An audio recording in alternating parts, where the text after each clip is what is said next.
Kan sekarang sebenarnya banyak masyarakat tuh punya besar-besar hukum ya, yang mereka itu bingung untuk disampaikan dan untuk konsultasi. Nah, saya membuka ruang itu, ya kan, berbagai masalah yang bisa disampaikan, itu kita berikan secara cuma-cuma.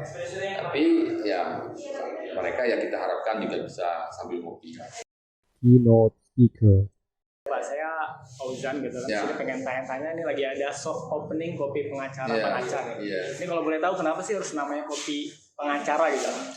Yang pertama ingin saya jelaskan bahwa ini belumlah soft opening ya. Ini ibaratnya itu baru belajar buka toko. Oh gitu. Jadi kita belum soft opening, nanti sambil kita ini ada persiapan sebenarnya. Nanti kita menjelang soft opening, kita bicara persiapan ini kita sudah mulai menjual ya, pertama roti dan juga kopi. Nah, kenapa kita memilih nama kopi pengacara?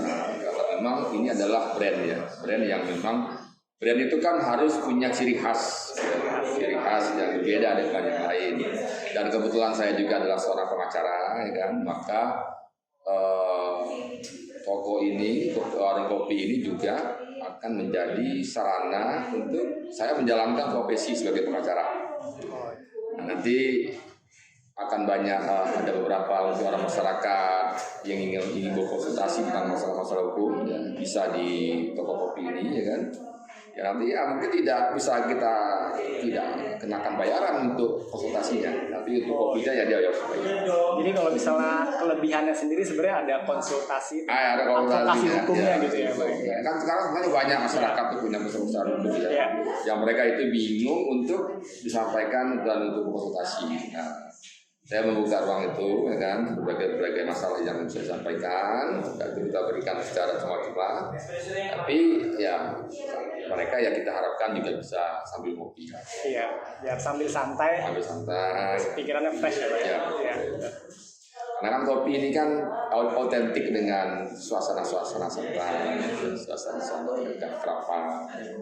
Jadi kita bikin nuansanya itu tidak nuansa yang sangat serius, tidak, tapi substansinya boleh serius, tapi cara untuk menyampaikan, cara membahasnya yang kita bikin dengan cara yang lebih santai. Kalau boleh tahu nih Pak, jadwalnya untuk buka ini sendiri kapan aja sih Pak? Apakah 24 jam atau kapan? Yang kita tidak 24 jam ya, kita mulai buka jam 10 pagi ya sampai jam 9 malam lah. Terus kalau misalnya jadwal konsultasinya, apakah setiap toko ini buka pasti akan ada konsultasi itu sendiri atau ada kalau untuk konsultasi tentu harus berkabar dulu. Ya, tidak setiap hari saya berkabar di sini kan. Oh, gitu. Tapi sebenarnya bisa saja karena saya kan juga punya staf. Ada staf advokat ya, staf pengacara dalam naungan law office Haji Ardian Sadar. Nah, nanti untuk hal yang tertentu mungkin nanti akan ditangani oleh staf dan itu mungkin saya.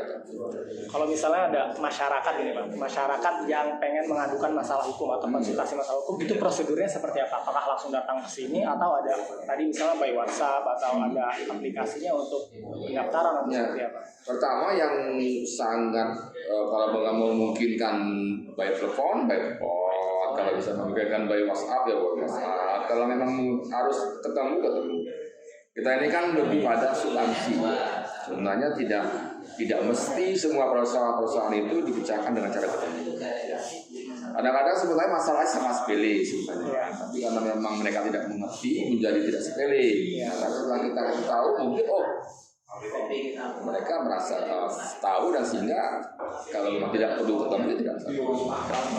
Intinya ini lebih pada pada misi sosial sebenarnya. Dan kalau untuk bisnisnya ya saya kan punya beberapa klien bisnis yang memang itu berbayar kan. Tapi yang konsultasi yang sifatnya seperti itu ya kita memang bebaskan dan kita berikan kemudahan, kita berikan dengan biaya yang murah. Dan biaya itu bukan untuk biaya konsultasi, bukan biaya untuk beli kopi, beli kopi, beli makanan ringan, ya paling cuma antara 5.000, 10.000, 20.000 lah kan. Mereka sudah dapat kopi, dapat pencerahan tentang masalah hukum. Ya. Kalau boleh tahu nih bedanya produk kopi di sini sama di tempat lain tuh kira-kira ada bedanya nggak enggak sih Pak? Atau sebenarnya sama aja dari kopi? Ini nanti kita punya konsep satu kopi yang dari yang murah sampai yang mahal kita punya. Oh gitu. Bahkan konsep kita sebenarnya lebih pada yang murah meriah waktu itu. Orang boleh datang ke sini bikin sendiri kopinya, ya kan? Oh gitu. Mau dia bikin kopi susu silakan, mau bikin dia manis silakan, enggak manis silakan, jadi terserah. Ya. Asal jangan bawa kopi saset sendiri. Nah, jangan bawa sendiri. Kopi saset. Nah, juga nggak, saya nggak apa juga. Oh, nggak apa-apa. Juga kalau misalnya orang ada bawa saset, minta air panas, kita nggak problem lah, karena memang bisnis utamanya itu bukan di situ. Bukan di situ. Artinya memang penyediaan kafe kopi itu hanya untuk membuat suasana tadi menjadi lebih hidup. Gitu. Kan kita juga kan jual roti, kan jual kue. Kalau boleh tahu nih Pak, ini kenapa sih Bapak ngambil konsep bisnis yang seperti ini? Padahal kan sebenarnya bisa aja konsep bisnis yang lebih menguntungkan secara ekonomi gitu. Nah, kenapa harus ngambil konsep bisnis ini? Latar belakangnya kira-kira apa sih Pak? Kalau dibilang tidak menguntungkan, menurut saya itu menguntungkan. Karena memang kan nanti akhirnya kan kalau misalnya kita ini seorang advokat yang profesional yang memiliki tingkat masalah yang bagus, bisa memberikan solusi-solusi yang baik, maka kan otomatis juga kita akan dikenal. Nah, pada posisi tertentu saya juga harus bersikap profesional dong kepada orang yang memang punya kemampuan. Jadi pada saat orang itu punya kemampuan, dia harus bayar dan jasa situ. Jadi memang ini sebenarnya semacam sebuah subsidi silang lah ya. Bagi mereka yang tidak mampu, yang tidak punya tidak usah terima.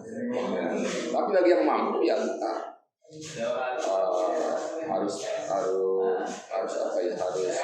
mempunyai tarif yang memadai lah. Ini kan profesi kan ya. Saya juga punya staff, saya juga punya karyawan yang harus dibayar. Dan kenapa pilihannya adalah kopi ya tadi, karena memang kita ingin membuat ini menjadikan suasananya menjadi lebih cair saja. Gini Pak, kalau misalnya sekarang tuh lagi tren banget kopi-kopi yang anak-anak milenial. Tapi yang saya lihat tuh di kafe-kafe itu kebanyakan anak-anak mahasiswa nunggu kuliah itu pada di kafenya itu. Dia cuma modal satu kopi, terus numpang wifi-an, terus dia berjam-jam di situ. Itu kira-kira boleh nggak sih kalau di sini? Kita ini sebenarnya konsepnya siapapun boleh. Siapapun boleh. Karena itu memang kita ini kan juga ya murah meriah. Kenapa kok? Saya tentu juga sangat realistis ya, tidak mau masuk pada pada kafe kopi yang memang sudah sangat mainstream ya. Kita nggak main ke situ lah. Kita ikut kopi-kopi yang pada umumnya, kopi seduh, ya, kopi yang sifatnya yang sudah menjadi kebiasaan masyarakat meminum. Tapi kalau ada yang mau dipesankan cappuccino, kita ada. Oh, kalau dia misalnya saya mau yang bagus, kita juga punya. Jadi kita pokoknya. Tapi itu tidak menjadi satu pilihan yang utama. Ya. Karena pilihan utama kita adalah memang kopi-kopi yang memang murah meriah. Oke Pak, kira-kira harapannya dari kopi pengacara ini seperti apa sih Pak? Harapan saya yang pertama bahwa keberadaan kopi pengacara ini memberikan manfaat kepada orang banyak, ya. Terutama yang saya katakan tadi bisa menjadi sebuah wadah, bisa mencarikan solusi atas persoalan-persoalan hukum, persoalan apapun yang dihadapi oleh masyarakat.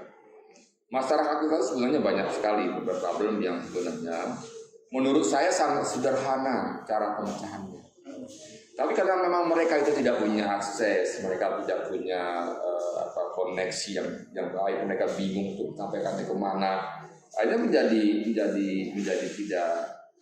sederhana.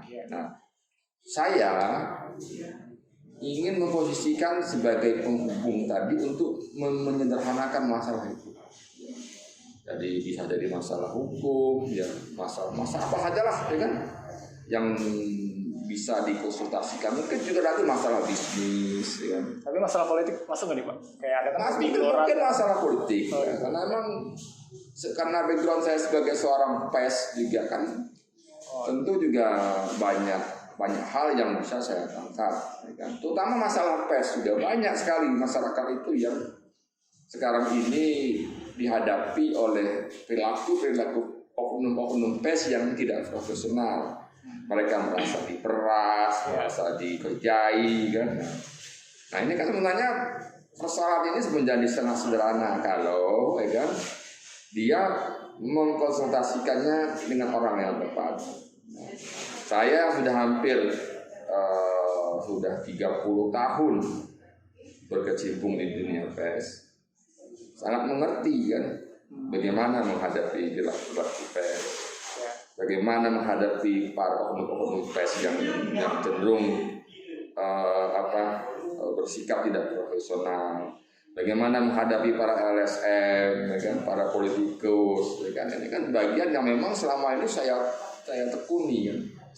Nah, saya tekuni juga bagaimana orang punya masalah bisnis, ya kan. Bagaimana sih saya bingung, bagaimana caranya menghubungkan ini, ya mungkin saya bisa bantu karena dengan pengalaman yang tadi yang saya katakan di udah 30 tahun di bidang pers, yang secara saya banyak relasi, banyak teman-teman yang nanti mungkin bisa ikut membantu. Oke Pak, guys, cukup menarik tapi kayaknya waktu kita sangat singkat gitu, dan saya juga pengen lihat-lihat, boleh nih Pak ya? Boleh, silakan. Kopinya seperti apa gitu. Ya, aja. Ya, oke. Oke Pak, terima kasih. Mungkin itu aja Pak ya. Terima kasih.